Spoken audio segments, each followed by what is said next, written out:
ฆ่ามันถึงตายเหรออีมึงฆ่ามันตายเหรอลูกลูกแม่หักลูกนะดอกลางแม่ไม่อยากถือลูกอะมาเจ็บเหมือนแม่ไม่อยากถือลูกต้องมาเจอเรื่องราวอย่างแม่ แม่ลองเล่าให้ลูกฟังอ่ะมันเป็นยังไง ดอกรัก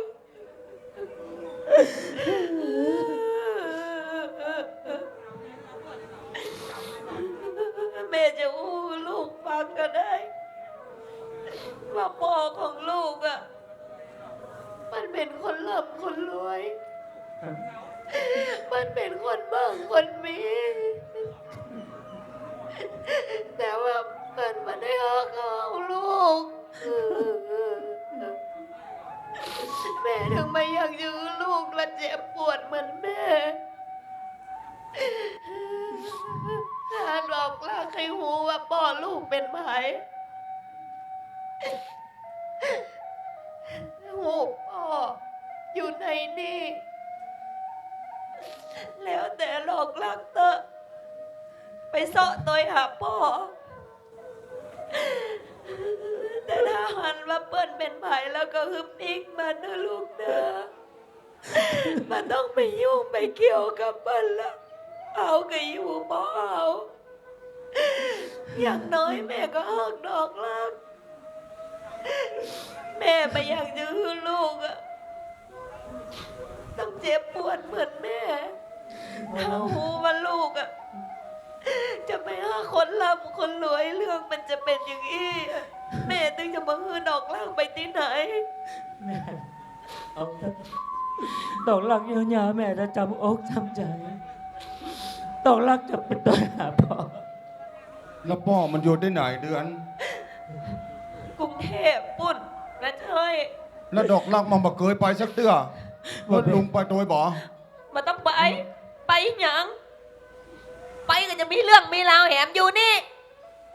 มันต้องไปมันใหญ่แล้วกูก็หันรถไฟฟ้าบอกไฟฟ้าไฟอย่างสักอย่างสักอันนะแม่ไปเถอะหากใครหูว่าป่อเป็นไผก็ไปเสาะตัวเอาเถอะดอกลักครับแม่สาวปีลูกมาเคยหันหน้าพ่อหันได้ลูกพายบุญมีวาสนาตรงลูกคงจะได้หันหน้าพ่อสักครั้งหนึ่งพอเดือนไปกินยาไม่ต้องมาบอกว่านมมึงจะขึ้นขึ้นก็คือมันหลอกไปเหียนะจ้อยนะไปเข้าบ้านมันต้องไปต่อยมันคือมันไปคนเดียวมันนั่นนี่เดี๋ยวฟังอะเท่าดอกเท่าใดฟังอะฟัง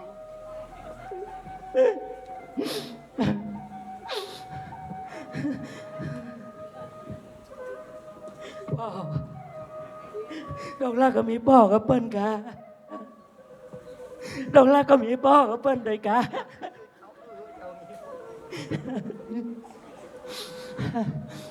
ดอกลากอย่าไปหาดอกลากอย่าไปซ้อหาพ่อเอาป้าดอกลากจะมาปิ๊กมาดอกลากจะมาปิ๊กบ้านผมอย่าเข้าฉากมาว่าดอกลากข้างหลัง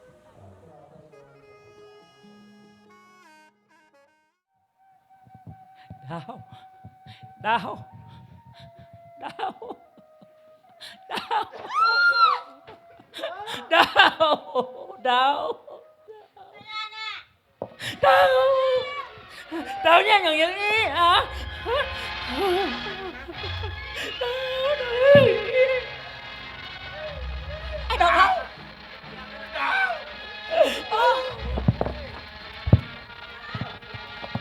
ดาวดาวดาวเป็นยังอ่ะดาวดาวน้องดาว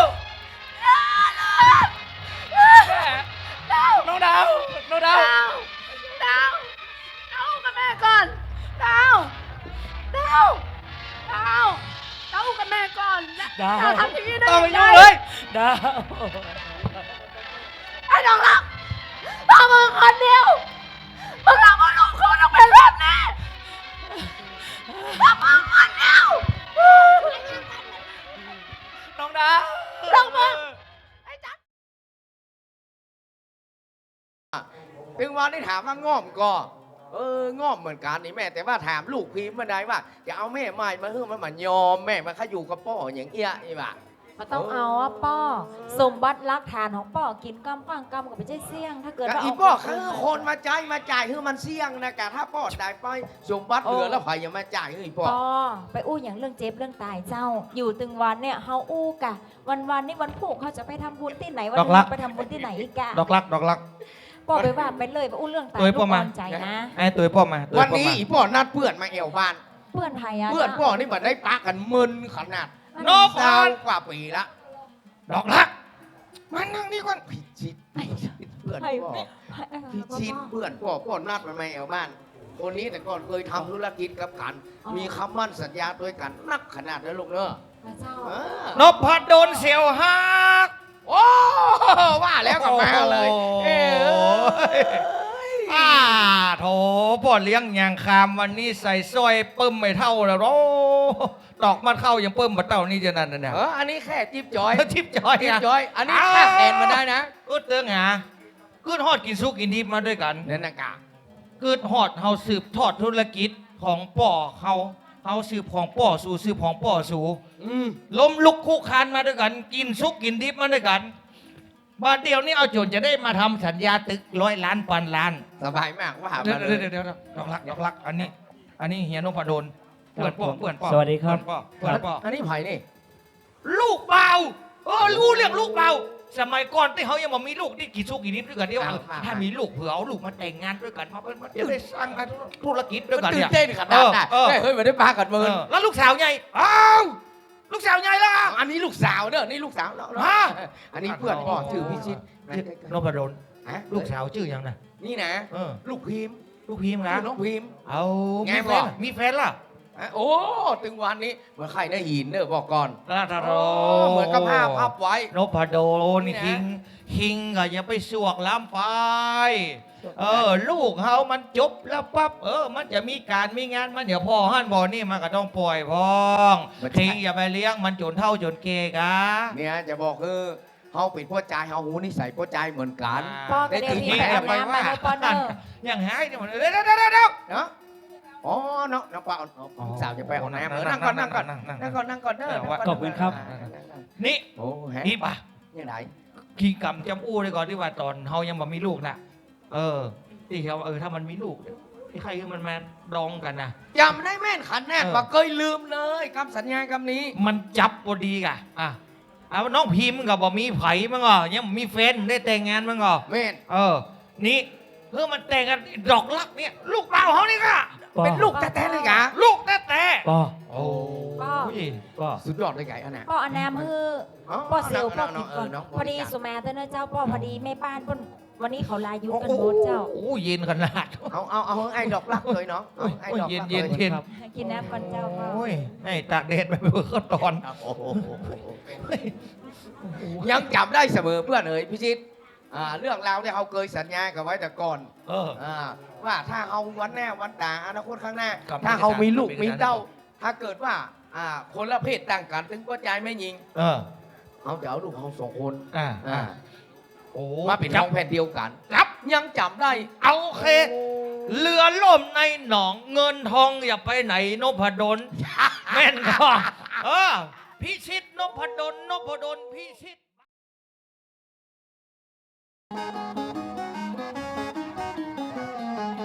เป็นลูกบ่าวของแม่เศรษฐีคนมั่งคนมี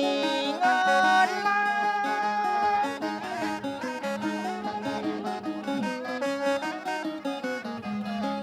ตึงอันบ่ได้จุกอยากกันอยู่กับแม่ใส่ใจ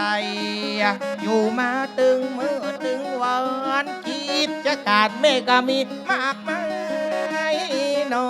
ะ แม่นายแต่มาลักเบิ่งใจกับคนงามคนหนึ่ง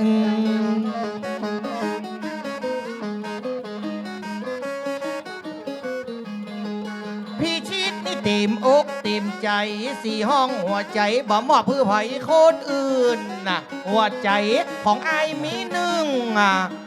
เดือนคนงามสาวเทวนาลีอยู่ กู้ต้วยการวันหน้าจะมั่งจะมีจะได้บอกแม่เศรษฐีวันหน้าจะจัดงานแต่ง มาเป็นลูกจ้างบ้านแม่เลี้ยงบัวตองจะเก็บเงินเก็บทองจะหอมเอาไว้ คนเหมือนกันน้องเดือนเหย น้องเดือนเจ้าก็เป็นคนรับใจไอ้ก็ซ้ำมาอยู่สูงฐานะเดือนมันตกต่ำก็ล่างว่าบ่มีหน้าบุญเฮ้ยเจ้าท่านดุลแม่จีดอกคูณน้องมันคนต้อยต่ำ ไอ้นี่บักเคยคิดถึงเรื่องยศถาบรรดาศักดิ์ฐานะเงินทองเนอะเดือนเน ฐา อะ นะของเฮานี้มันต่างตัวกัน ตัวข้าเจ้ากึดก็บ่ได้ไอ้เขาผู้ลักทรัพย์ใหญ่ ตัวน้องไทยข้ามันก็ตามเพียงดินในฐานะที่น้องเป็นแม่ยิงแต่ว่าใจจริงก็ฮักไออยู่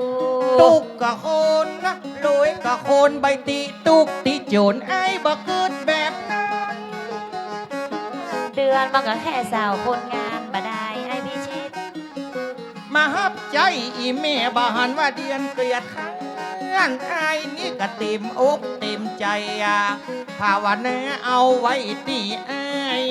ว่าจะได้เมื่อใดเนาะแม่เนื้อนะอยากได้แบบเดือนนี่เปิงใจขนาด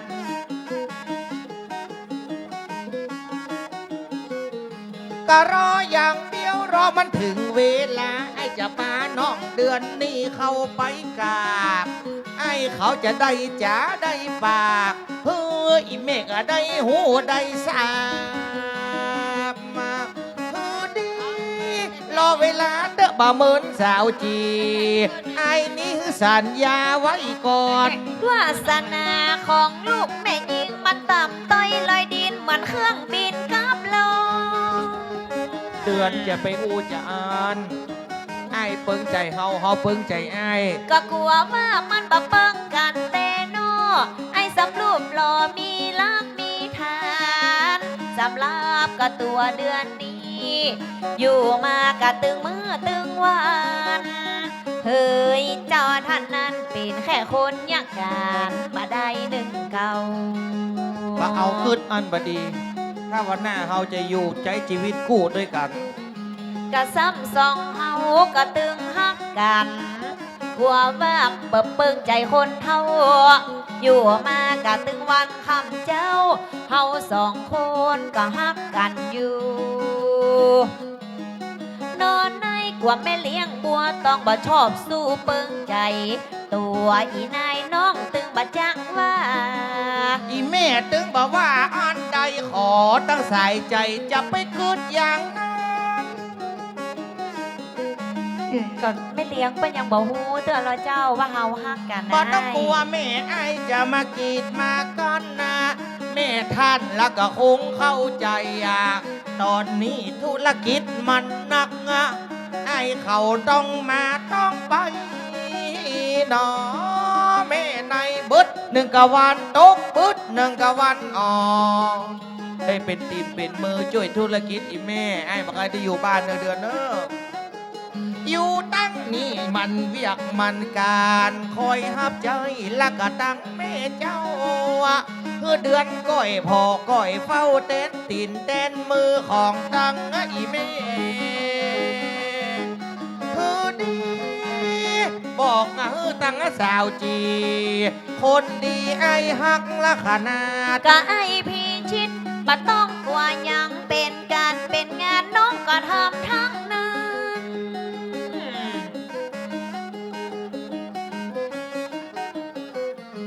ก็ว่าอยู่มาเมินเจ็ดลำเป็นคนงานแม่เลี้ยงก็ไว้ใจ ไอขอไปตั้งหน้าบ่ต้องเป็นห่วงบ่ต้องอะไร นายเจ้าท่านนั้นเป็นการเป็นงานและน้องจะทำกู้อย่างเรื่องนั้นบ่ต้องเป็นห่วงนะเจ้า ไอ้ทหารว่าเดือนเป็นคนมัน ตึงบ่ว่าน้ำเปียกตึงบ่ว่าน้ำการ ตักน้ำบ่ว่าหนึ่งเข้าลาบเดิกน้องก็ฝึกลูกเจ้า ไอ้นั้นบ่ต้องเป็นห่วง อันใดลักแต่ตัวของอีนายก็เป็นห่วงป้อใจเตื่อทำงานตีอื่น เดือนเหย เจ้า เฮาฮักกันแปลงกันนี่มันอยู่ที่ใจ จะไปว่าคนนั้นตุกคนนี้รวยคนนั้นตุกคนนี้จนไอ้บ่เคยกึดอย่างอันบ่เคยจะดูถูกไผบ่เคยจะดูถูกโชคชะตาของคนบ่เคยจะดูถูกวาสนาของคน แต่ว่าเดือนเนี่ยบัจจะมีฐานะร่ำรวยเหมือนกับไอ้นะเจ้า เดือนก็แค่คนงานมาแยกการกับแม่เลี้ยงบัวตองเปิ้นเห็มอย่างหนึ่งอ่ะ เดือนก็กลัวว่าเจ้าบ้านเจ้าจ้องอ่ะ เปิ้นจะเล่าขวัญนินทา ว่าเดือนเนี่ยเป็นหนูตกถังข้าวสารเนี่ย เอา เจ้า ไปกึดอันเดือนเหย คนเฮาฮักกันแปลงกันอยู่ที่จิตที่ใจบ่ต้องกลัวเรื่องนั้นอยู่กับอ้ายแค่เดือนมีความอดทนอดกลั้นและมีความขยันอ้ายกับไม่ใช่มีไผแม่ก็อยู่ตัวคนเดียวตั้งแต่พ่ออ้ายตายไปก็บ่มีไผพ่อไผกอย ถ้าอ้ายได้เดือนมาอยู่บ้าน เดือนมาช่วยอ้ายเป็นหูเป็นตาแทนแม่อ้ายเวลาอ้ายไปเยี่ยมเวียกเยี่ยการที่อื่นที่ไกล โอ้เรื่องนั้นน่ะไอ้บ่ต้องเป็นห่วงนะเจ้า ยังแม่เลี้ยงบัวตองเปิ้นน่ะ เดือนก็ดูแลเรื่องอาหารการกิน เพราะว่าแม่เลี้ยงเปิ้นก็เฒ่าแล้วเนาะยังจะกินหวานกินเกมเดือนก็พยายามทำให้มันจ้าปากแม่เลี้ยงเปิ้นไอ้ไปเยี่ยเวียกเยี่ยการก็บ่ต้องเป็นห่วงนะเจ้า เรื่องการบ้านการจองอ่ะ เดือนก็ดูแลกู้อย่าง นี่เดือน เดี๋ยวถ้าไอ้ายแล้วจากการจากงานที่ไอ้ายจะไปตังกรุงเทพไปเมืองใต้นี่นะ อ๋อแล้วไอ้จะไปเมื่อใดอะเจ้า อาจจะเร็วๆนี้ เจ้า ละปิกมาคราวนี้ ไอ้จะมีข่าวดีบอกเดือน ข่าวดีอะอย่างฮะ ไอ้จะเอาเดือนเข้าไปบอกอีแม่ บอก เขาจะไปอู้ พี่แดง พร้อมกัน ว่าเฮาฮักกันเขาอยากอยู่ด้วยกัน อืมแล้วเดือนจะรอไอ้ปิกมานะเจ้า เนาะ แต่ว่าเดือนน่ะ ก็มีข่าวดี เออ จะบอกคือไอ้เหมือนกัน ข่าวดีของไอ้มันต้องมาก่อน โอ้ของเดือนน่ะก่อน นี่ เวลาไอ้ปิกมานะเขาอยากเข้าไปหาอีแม่ทันทีเลย แล้ว เนาะ จะไปเมืองใต้เนี่ยจะไปกรุงเทพเนี่ยบอกฮู้ว่าไอ้จะไปเมินก็เจ้า นะแม่ก็อู้ล่ำแล้วอ่ะว่าจะให้ไอ้ไปแตนติ่นแตนมือเปิดไปช่วยพอกิจการที่ปุ้นเนี่ย อาจจะได้ไปเวยๆนี้แหละ เจ้า นี่เดือนก็ต้องอู้อย่างเตื้อ ให้ยัง อ่ะเดี๋ยวไอ้เอา อันนี้ไว้ให้ก่อน อันนี้ไว้ให้ก่อน นี่ อันนี้หูบไอ้เนอะไอ้กลัวว่าไอ้ได้ไปเมิน โอ้ ไอ้กลัวว่าไอ้ได้ไปเมิน มาเป็นอย่างเจ้าสำหรับหูกใบเนี้ยหูกอ้ายอ่ะ เดือนจะเก็บเอาไว้ให้ดีที่สุด เหมือนบาวบ้านนอกขนาดเลยเนาะ เอาหูบพึ่งกันไว้พอตังหน้า มาเป็นอย่างอ่ะอ้ายอย่างน้อยอ่ะ ถึงแม้ว่าตัวเขาจะไกลกัน แต่ว่าหัวใจของเดือนอ่ะ ก็มอบเพื่ออ้ายคนเดียวสำหรับหูกใบนี้ เดือนน่ะ จะเก็บเอาไว้เป็นกำลังใจให้เดือน เก็บไว้เนอะ และแถมอย่างหนึ่งอ่ะ ถ้าหากว่าเวลาที่เดือนก็เติงหาอ้าย เดือนน่ะ ก็จะเอาหูกใบเนี้ยขึ้นมาพอ แล้วก็จะเป็นกำลังใจให้เดือนได้ต่อสู้แล้วก็เงียบเวียกเงียบกันไอ้บ่ต้องเป็นห่วงนะเจ้า ได้ เออ แล้วเดือนมีอย่างจะบอกไอ้ เดือนบนลืมอะ เดือนมีอย่างจะบอกไอ้ เดือนมีเรื่องจะบอกไอ้คือว่าตอนนี้เดือน ลูก เดือน ลูก อยากจะบอกกำลัง ลูก โอ้แม่สอหารสอแต่สอว่า แม่ ฮะนี่หยัง มีอะไรอย่างทำมอ โอ้ย ก็แม่ก็ว่าลูกก็จะไปทำงานจะไปกรุงเทพแล้วเตรียมตัวเตรียมอันอย่างฮือแล้วก็ว่าซ่อหาลูกจะมาอู้มาจากกันสักกรรมปรึกษากันสักกรรมแล้วลูก กำลังอู้กับเดือนเนี่ย ไอ้ เดือน หยัง กระถามอยู่นี่แม่ว่าอย่าเพิ่งไปเมินก่อนรอบนี้อ่ะ โอ้ก็ถ้าจะเมินเหมือนกัน เนี่ยน้องเดือน เจ้า อ่านแม่จะบอกให้ลูกนะขอให้ไปเตรียมเก็บผ้าเก็บครัวเก็บอันอย่างของไอ้ให้แม่กำ อ๋อ ก็เดี๋ยว ตอน แม่ นี้ จะ เลย นั่ง กะ กับ เจ้า เจ้าตอนนี้เลยเนอะ เก็บใส่ก เดี๋ ระ ยว เป๋าไปเลยกะ เก็ เจ้า บใส่กระเป๋าไว้เลยเนอะกับเดี๋ยวแม่จะอู้กับอันอ้ายก่อน ไปเลยกัน นะเจ้า แม่ไปเดี๋ยวนี้ มาจัดไปเรื่ออ้ายอยู่นี่กันกับแม่กะให้น้องเดือนไปเก็บผ้าเก็บกับอันอย่างกระเป๋าเฮ้อเตรียมทุกอย่างเนอะลูกเนอะ เจ้า เจ้า แม่แล้วรอบนี้จะให้อ้ายไปพอไปโกยกิจการอย่างที่ไหนจังใดแหมม่อ โอ้ อ้ายบ่เคยไปมึนนะ โอ้บ่ไปเมินได้อย่างใดอายก็พ่อว่ากันเป็นงานของเฮาอ่ะ และไอ้ายบ่พอบ่กอยแม่ก็มีลูกคนเดียวแล้วไผมันจะมาพอล่ะ อีแม่ก็อยู่บ้านคนเดียวแหมลู โอ้ ก บ่ต้องไปห่วงแม่ ขอให้ไอ้ายไปทำหน้าที่ของไอ้ายให้ดีก็แล้วกันติปอบพุ่น ได้ เนอะ อันแม่อยู่บ้านแม่ดูแลรักษาตัวเก่าตัว โอ้เนี่ยแม่ แล้วมี ข อะอย่างแม่ห้ามไปเงียบไปทำคนเดียวไหนแม่แก่แล้วนะ โอ้แต่ถ้ากูว่าแม่จะมาทำคนเดียวก็มีหนี่ เนอะ แล้วน้องเดือนก็มีหนี่แล้วอย่างใดนะแม่ขอให้อ้ายไปกันแล้วกัน ไปช่วยปอบพุ่นนะเจ้างานเฮามันหนักปอบคนเดียวก็บ่ไหว ก็ฮือเดือนได้แตนตีนแตนมือได้หยุบได้ถือจะเป็นเข้าเป็นนะ ก็น่ากันลูก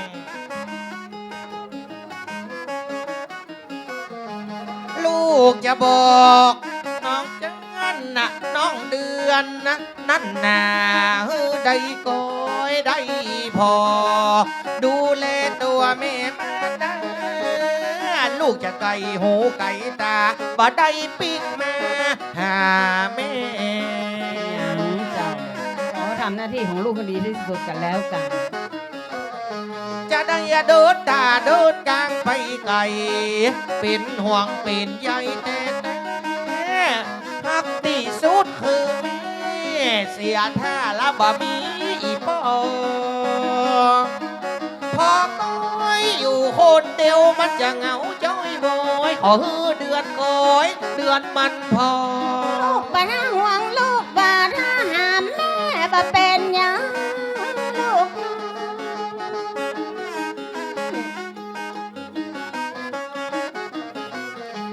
ส่วนตัวแม่ถึงมามองต่ำก็ลูกน้อยก็ไปโผหา หน้าที่ก็คือหน้าที่ ขอให้อายเอาตัวรอดนะเนาะแม่นายจะทำค้าทำขายของลูกให้ดีเนอะ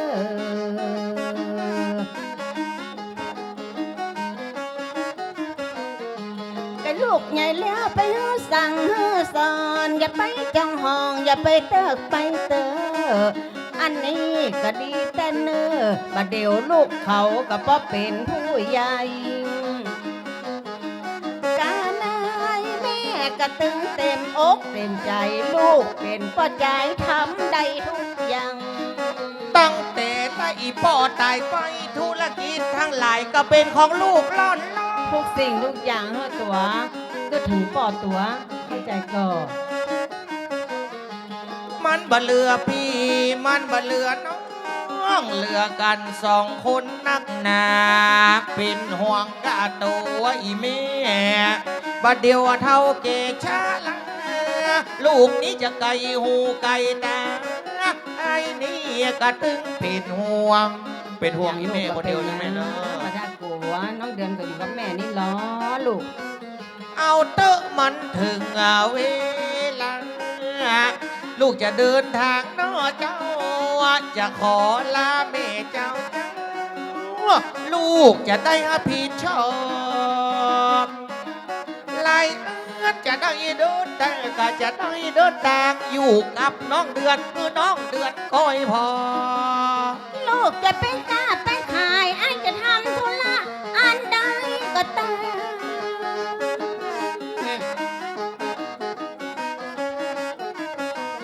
ก็บ่ต้องมาเป็นห่วงนี่กะแม่ค่ะ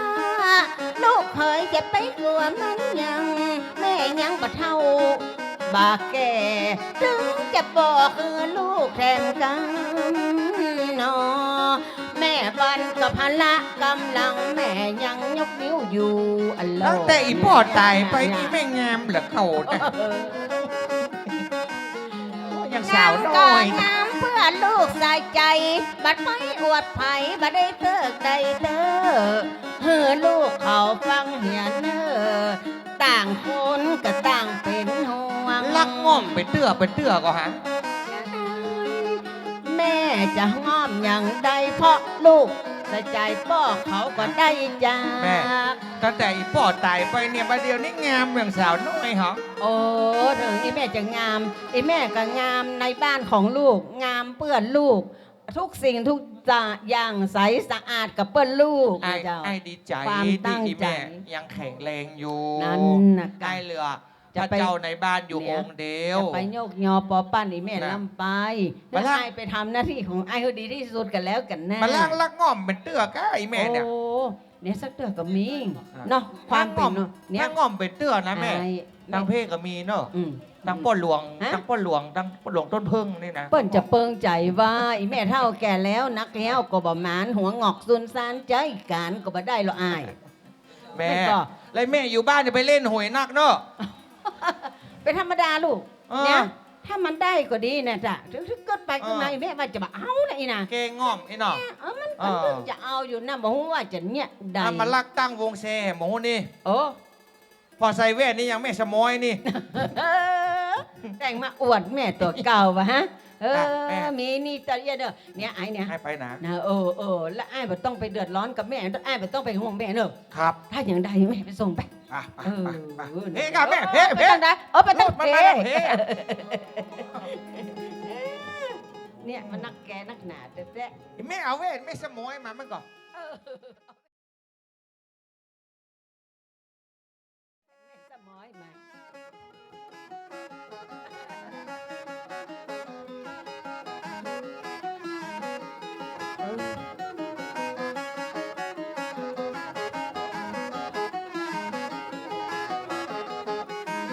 กับบัดเดียวไอ้เปิ้นไปทำงานบางกอกเขาบัตันได้บอกข่าวดีเหมือนกัน ออกมากะซ้ำบ่ตัน เรื่องสำคัญเฮาเลยบ่ได้อู้ตอนนี้ก็เฮาแสงเดือน จะบอกคือไอ้หับหูไอ้พิชิตบัตันได้หูว่าเฮาก็มีตังใน ไม่ได้บอกข่าวดีให้ไอ้เปิ้นสักกรรมอ่ะสับว่าแม่เลี้ยงเปิ้นก็ได้บอกเธอไปทำงานอยู่เมืองไก่บ่เดี๋ยวนี้เฮาซ้ำมีตังใน อีนายก็ซ้ำมีลูกน้อยบัดตันได้บอกเพื่อได้ฟังสักกรรมบัดเดียวซ้ำมามองต่ำก้อย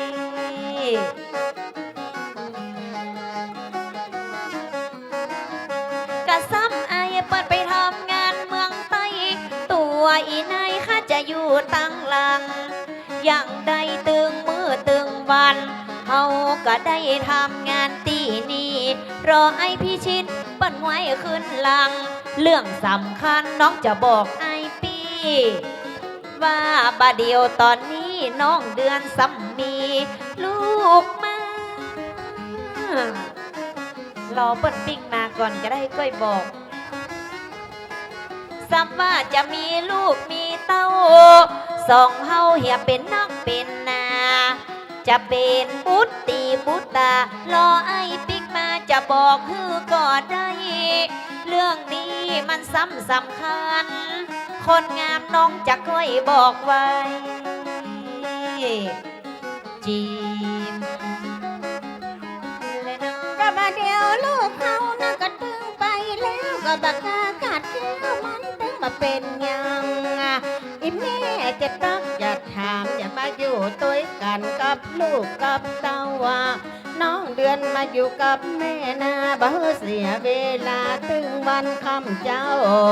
แม่บ่เคยเดือดเนื้อเจ้าแม่ยังใจดีอย่าใจบ้า เดือนก็ขอบคุณแม่เลี้ยงนักๆนะเจ้าที่เอ็นดูเดือนมาตลอด ก็บัดเดียวไอ้เขาก็ไปแล้วก็บักกากัดแก้วเขาบักกับดังหันนะเพราะว่าเขาก็ไปทำงาน แม่อย่าบอกปันเฮือลูกคือเต้าอะมันเหลือกับแม่คนเดียวหัวอกเป็นเปลียวได้เป็นงันเป็นกังจีมเลยเนาะ เดือนจะดูแลเรื่องเข้าเรื่องน้ำการงานจะเนี้ยเหมือนกัน แม่เลี้ยงบ่ต้องหัวสักอัน เดือนน้องจะอยู่นี่เพราะว่าเปิ้นสั่งให้เดือนบ่ได้แช่เชือนเพื่ออยู่ที่นี่เป็นการงานน้องจะเอาเต็มที่น้องจะทำเต็มที่เต็มตาไอพิชิตเปิ้น สั่งไว้อะเจ้าแม่ อัน เลี้ยง กาได้สั่งกันไว้แล้วอีน้อง กะไอพี่ชิดเปิ้นได้สั่งไว้ ว่าดูแลเหมือนกัน เปิ้นเป็นห่วงแม่เลี้ยงแหมกำเดือนจะจำเอากำเสียงทัน แม่เลี้ยงบ่ต้องห่วงต้องห้าม เป็นการเป็นงานนึ่งเข้าตักน้ำจีมและนอ นับเป็นในวิชิตก็ไปเหียดแล้วกับบกากาดแก้วผู้ใดไปเปลืองแม่จะบอกนี่กาลูกเดือน แม่จะไขนี่กาจะอ้วจะเฮือแม่อยู่นี่กาแถมกำมาวันนี้บตัดกำผู้ว่าแล้วจะบอกคือเดือนลูกหูลูกต้องไปอยู่บ้านนั้น ยังใดนี่แหละ สำหรับลูกเดือนแม่ก็ตึงนัก อันนี้มันตึงเหลืออกเหลือใจ อีแม่เท่าแล้วถึงจะแก้ก็สบายบ่มีอันใดนะมากลัวมากวน มันนะกระสมนี้กาเปิงกวนมันมีอย่างกลัวอย่างกวนแม่จะบอกลูกนั้น อันเดี๋ยวก่อนเจ้า จริง ยังใดอะเจ้าแม่เลี้ยง บาดใจเนี่ยน้องเดือน เจ้า แม่อยู่ตัวคนเดียวแม่ได้ประเดี๋ยวนี้นะแม่ก็ว่าไหนๆอ้ายมันก็ไปแล้วมันก็บ่ต้องมีภาระอันอย่างนัก เขาก็ไปแยกกันของเขา เจ้า ประเดี๋ยวนี้ก็ว่า ถ้าเราจะอยู่ด้วยกันแถมถ้าจะบ่ได้ละแล้วก็แม่ก็ว่าน้องเดือนน่ะไปอยู่กับพ่อกับแม่ลูกเหียที่บ้านที่จองลูกปูน แม่เลี้ยง มา เจ้า เป็นหยังแม่รักษาตัวเก่าได้แม่เนี่ยหยังก็ได้เนี่ยเบียกเนี่ยการช่วยตัวเองได้หมดลูก เรื่องที่บ้านนะเจ้า คือว่าเดือนกับเป็นคนตัวเป่าเล่าเปื่อยพ่อก็บะมีแม่ก็บะมีถ้าจะให้เดือนปิกไปอ่ะ เดือนก็บอกว่าจะปิกไปย่าใด เพราะว่าตอนนี้อ่ะเดือนก็เหลือก็นะเบาคนเดียว แต่ว่าบะเป็นอย่างไม่เลี้ยงเดือนอยู่ที่นี่ได้ ถึงแม้ว่าอ้ายเปิ้นจะมาอยู่ แต่เดือนน่ะก็จะดูแลแม่เลี้ยงบอกว่าจะเป็นซักผ้านึ่งข้าวตักน้ำอะไรอย่างเงี้ยเจ้า เดือนนะคนเดียว เจ้า โอ้อย่างอันก็ไปเลี้ยงเปิ้นก่อนลูกจะไปลืมบุญคุณเปิ้นที่เปิ้นเลี้ยงเดือนมา แม่ เดือน ก็เป็นหยังภาระที่ในตังนี้มันบ่ค่อยมีอันหยังละ แม่ก็ยังใจการได้อยู่อย่าแม่ก็บ่เกินไปบ่เหลือบาก็แห้ง ก็ นี่ เป็น นะ อย่างเจ้าเดือนอยู่ที่นี่อ่ะดูแลไม่เลี้ยงได้ บางทีว่าเมื่อค่ำเมื่อคืนเนี่ยเจ้าเดือนก็เป็นห่วง แล้วแถมอย่างหนึ่งอ่ะไอพี่ชิดเปิ้นก็สั่งไว้กำชับนักกำชับนะ ว่าเฮือเดือนอ่ะ ดูแลไม่เลี้ยงเฮือดีๆ เดือนก็ อยู่ที่นี่ก็มาเป็นหยังเจ้าเดือนเต็มใจที่จะอยู่ที่นี่เจ้าไม่เลี้ยง อยู่ได้มันค่ะอยู่ได้เหมือนอย่างกับเฮาจะอู้อยู่ได้ดี ถ้าเฮาจะว่าอย่างไปนักมันก็บดี แม่ก็อยากให้ลูกไปสร้างรักสร้างฐานจะไปเนี่ยอย่างก็ได้แล้วแต่ลูกไปอยู่กับน้าตัวจะกำทำมาค้าขายก็ยังดีที่จะมาเป็นภาระให้แม่เนาะ โอ้เดือนบัดนี้เกิดเป็นภาระเลยนะเจ้า ตึงมื้อตึงวันเนี่ย เดือนบรรยากาศที่นี่ เดือนก็นับถือไม่เลี้ยง เป็นญาติผู้ใหญ่คนหนึ่ง และแถมอย่างหนึ่งอ่ะ ไม่เลี้ยงแกเอ็นดู แล้วก็เมตตาเดือนมาตลอด น้องเดือนเหยประเดี๋ยวนี้ขอให้แม่อยู่ คนเดียวโดดดีกว่าเนาะแม่ก็ยัง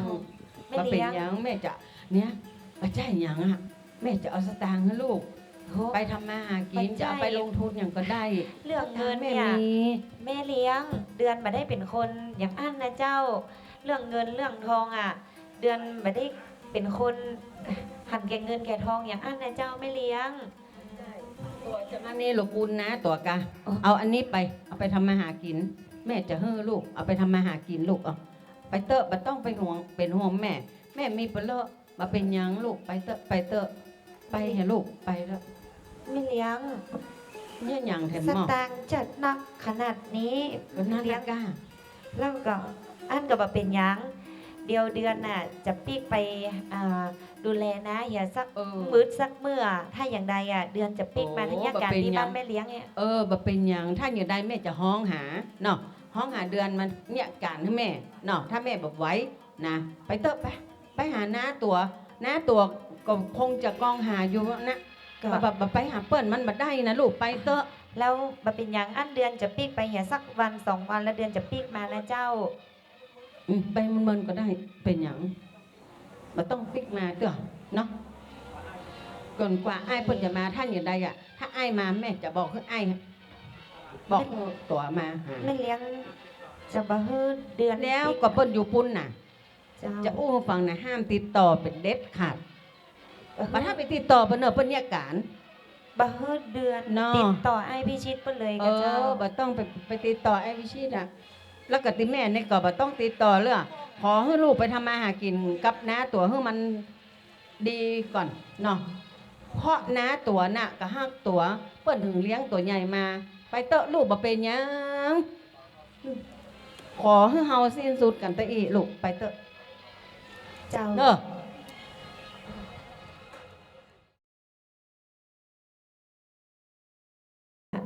แม่เลี้ยงเปิ้นเหมือนอย่างเฮาอยู่นี่กะเจ้ามันเตอะเดือนเฮามันคนตุกเปิ้นเป็นคนรวยแม่เลี้ยงเปิ้นอู้อย่างนี้เดือนก็พอจะเข้าใจแม่เลี้ยงคงจะคิดว่าเฮาเป็นแม่ยิงที่หันแก่เงิน แต่ว่าเดือนมันได้เป็นคนอย่างอันเดือนก็พอจะหู้ตัว ว่าเดือนน่ะบ่คู่ควรกับไอ้พี่ชิดเปิ้ลวาสนาของเฮาอ่ะ มันคงจะไม่ได้อยู่ตัวกันมาเป็นอย่างเรื่องลูกในท้องเดือนจะดูแลคนเดียวก็ได้ ถ้าหากว่าไม่เลี้ยงเมื่อไหร่ขนาดนี้แล้วอะเดือนก็คงจะมาฝังหัวฝังตีนอยู่ที่นี่ ถ้าหากว่าบุญเฮามี ไอพี่ชินกับเดือนเฮาก็คงจะได้ฮักกัน แต่ไอไปอยู่เมืองใต้ ไอจะหูก็ว่าบัดเดียวเนี้ยไอกำลังจะมีลูกกับเดือนนะจากมันเตอเดือนเฮ้ยเฮามันคนตุ้มก็ต้องไปอยู่ตามคนตุ้ม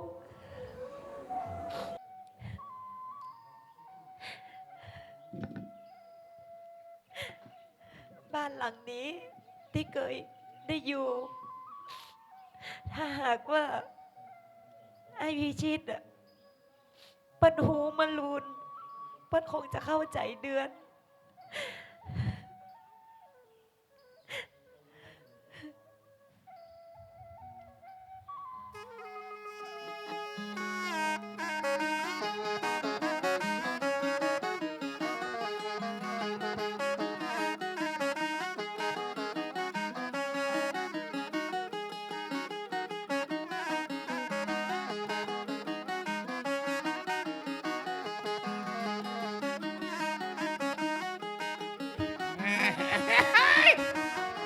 เกิดมาเป็นคนต้องดิ้นรนนักหนาจำเป็นได้หาเลี้ยงไส้เลี้ยงตังโอ้ยทำมาค้าขายขึ้นล่องพ่องก็เป็นนักร้องพ่องก็เสริมสวยพ่องเล่นลำวงพ่องก็เล่นดนตรีเฮามันชอเข้าปีพ่องก็ตีมวยหวยกับเจ้าแม่หวยพ่องก็ขายหวยขายรถตะลี่ออกวันนี้แล้วเนี่ย การนี้เลี้ยงตองพี่น้องตึงวันพ่องก็ขายของหวานอาหารเส้นหมี่พ่องก็ขายเงาะลำไยลิ้นจี่ชะตอบัลลี่และองุ่นล้างชาดตึงพ่องขายแตงโมส้มโอของหวานพ่องขายน้ำตาลข้าวมันกล้วยทอดลุงเปียขายบุ้งลุงมูนขายกล้วยป้าตาป้าสวยขายพริกขายหา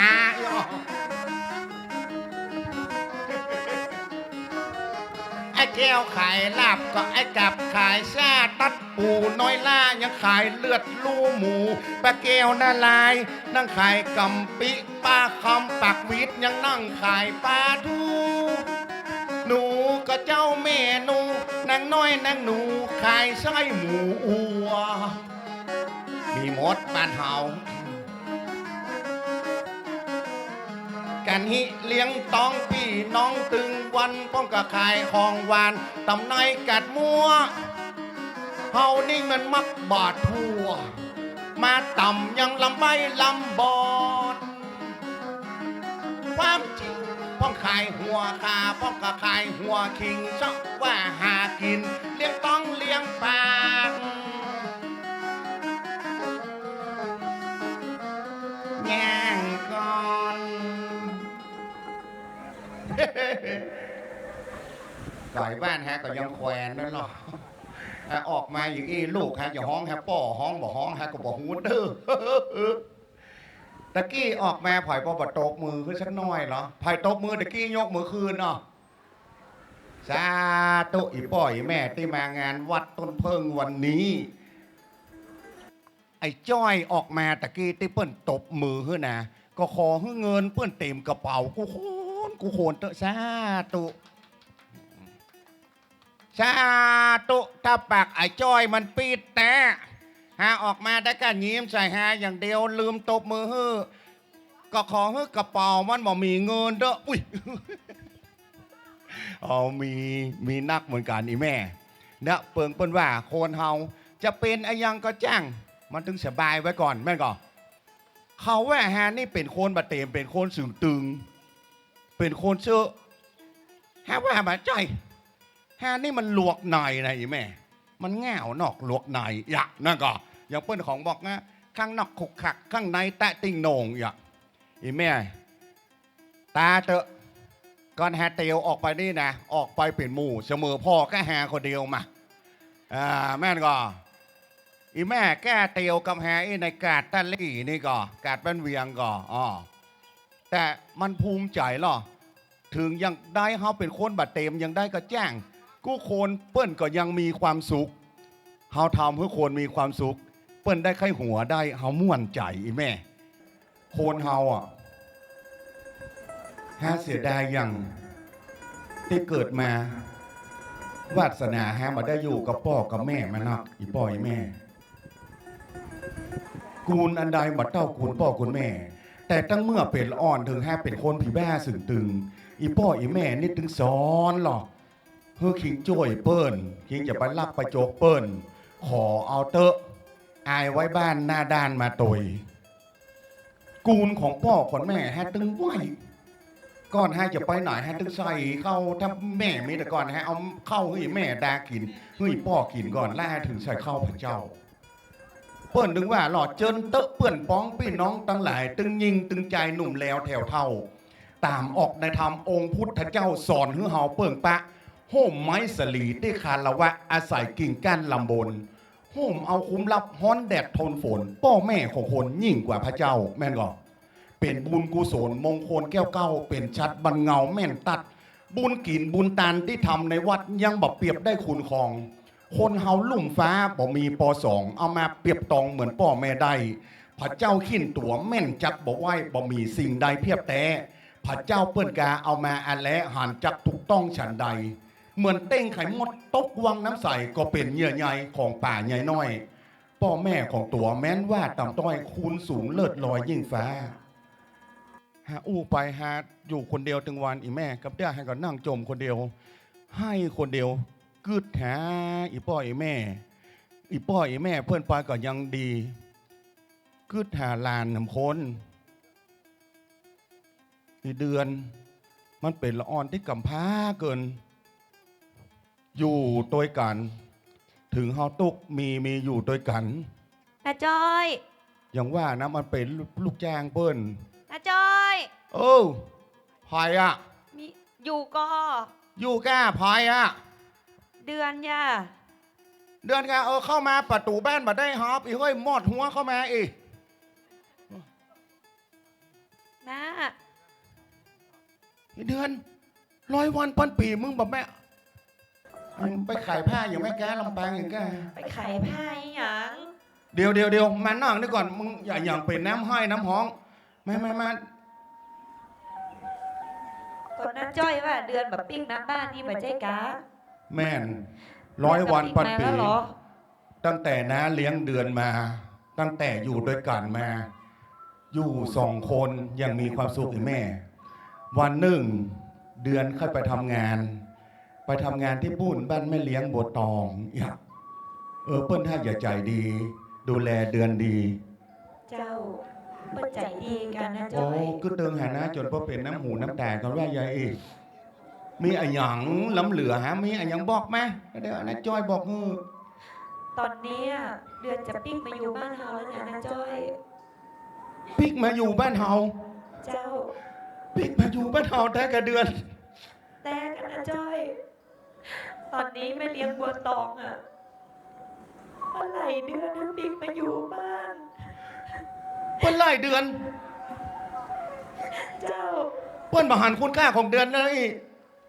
แม่เลี้ยงบัวตองนี่มันใจดำอย่างเงี้ยทีนี่คนมีกำลังแรงงานนี่ทำดี ที่หันหลานแฮอ่อนแอหน่อยบ่ฮื้อพอเป็นหยังให้จะไปบอกมัน ใช่เดี๋ยว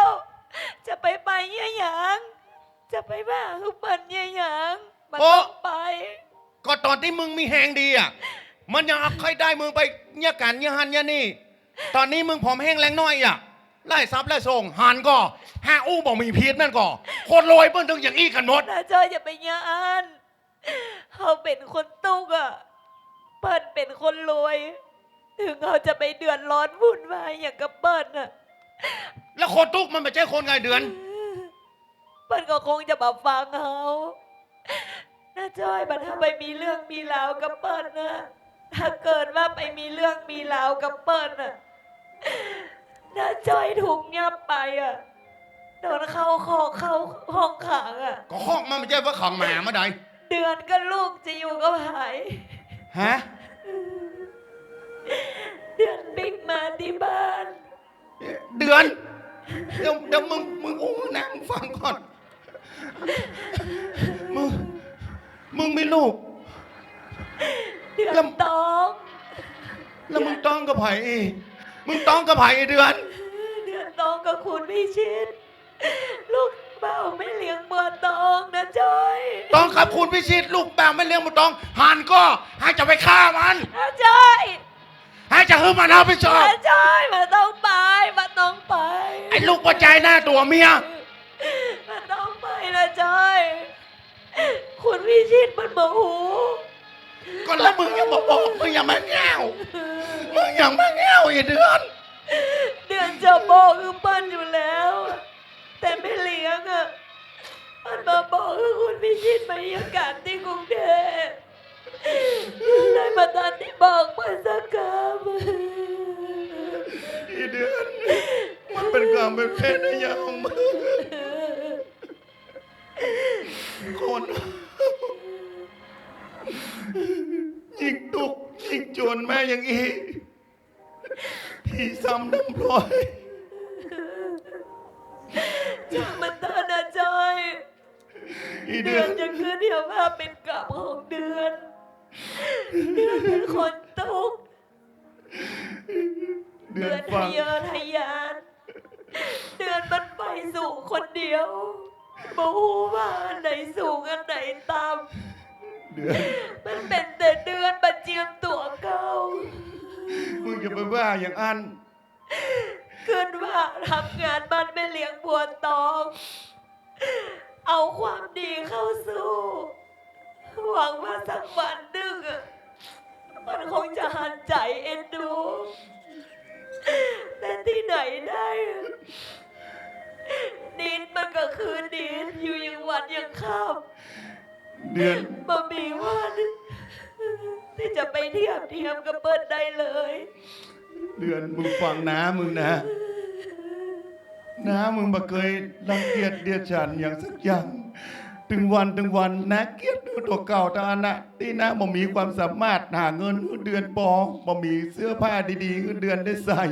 จนเดือนต้องไปทำงาน แต่ตอนนี้เดือนต้องเข้มแข็งเหลือเก่า น่าใจมาได้ผิดเดือนต่างหากที่มาเจียมตัวเก่า บ่ใช่เดือน ตั้งนี้ต่อไปเดือนต้องเข้มแข็งจำไว้กำติฉินนินทาเจ้าบ้านมันจะเข้าหน้าหูมกใดเดือนต้องเข้มแข็ง เดือนฮึกคือเสียว่า เดือนมีลูกอยู่ในท้อง ลูกชีวิตที่มันบริสุทธิ์ ชีวิตที่ออกมาจากความฮักของเดือนกับคุณพิชิตละอ่อนคนนี้ต้องใหญ่หน้ากล้าบานขึ้นมา เดือนต้องดูแล เลือดเนื้อเชื้อไขของเดือนด้วยดีนะเดือน นะจ้อยเดือนมาบีไปแล้วพ่อแม่เดือนก็หมดสิ้นแล้ว เดือนจะมาขอเปิกใบบุญของนาจ้อย เดือนอย่าเพิ่งเพิ่งไปบุญนะเต็มใจแล้วก็พร้อมที่จะดูแลเดือนจนลูกเดือน ตลวลาที่ผ่านมา เดือนก็เคารพนับถือนาจ้อย แต่ตอนนี้เดือนบะบีที่ไปแต่ ยังดี เดื เดื อ อน น กับลูก จะขออยู่กับนาจ้อยดิ นะเต็มใจเขาอยู่ ดีกันที่เดือนยังมีสติที่ปีกมาบ้านปีกมาหานาถ้าเดือนตะลึกเปิดเปิงไปที่อื่นเหรอ ถึงแม้ว่าจะถูกคนอื่นดูถูกเหยียดหยามบอกใดเดือนก็จะสู้เพื่อลูก เดือนจะเอาลูกมาเป็นกำลังใจให้เดือน ดีละเดือน เจ้าบ้านเพื่อจะเล่าขวัญนิดาอย่างไรก็จ้าง ถึงแม้เพื่อจะว่าเดือนต้องมาบีบพ่อเดือนก็จะสู้ นะเนี่ยจะเป็นพ่อของ ลูกของเดือนในท้อง จะเป็นถึงพ่อถึงลุงถึงกูย่างบ่ต้องกลัวละอ่อนถ้าเกิดมาสิ่งที่เขาอยากได้ที่สุด คือความฮักจำไว้ความฮัก แล้วเรื่องพ่อของเขาต้องปิดบังให้ดีๆ อย่าให้เขาได้รู้แล้วเขาต้องได้เสียใจเด็ดขาดจำกำแนะไว้ให้ดีนะ เรื่องนี้อะจะมาบีบให้หูบีก็นาจ้อยกับเดือนสองคนนะอันที่หู ดีละ เดือนจะเลี้ยงลูกของเดือนให้ดีที่สุด แล้วนาก็จะตั้งใจเนี่ยการเนี่ยงานบ่ต้องกลัวปะมานาในเน็ตหน่อย เขาจะอยู่กัน3 คนอาหลาน ๆดีละเดือนดีละบ่ต้องกลัวตราบใดที่ชีวิตนะยังมีอยู่นะจะเอาชีวิตนะเข้าปกป้องสู่เขา อย่างน้อยนะยังมีสายเลือดที่สืบสกุลอยู่ เดือนขอบคุณนะจ้อยนะนะเพื่อเจ้า เดือนมาบีที่ไปแต่ เข้าไปพักผ่อนแล้วบ่ต้องเนี่ยการนักเนอะเดี๋ยวนะจะเนี่ยเอง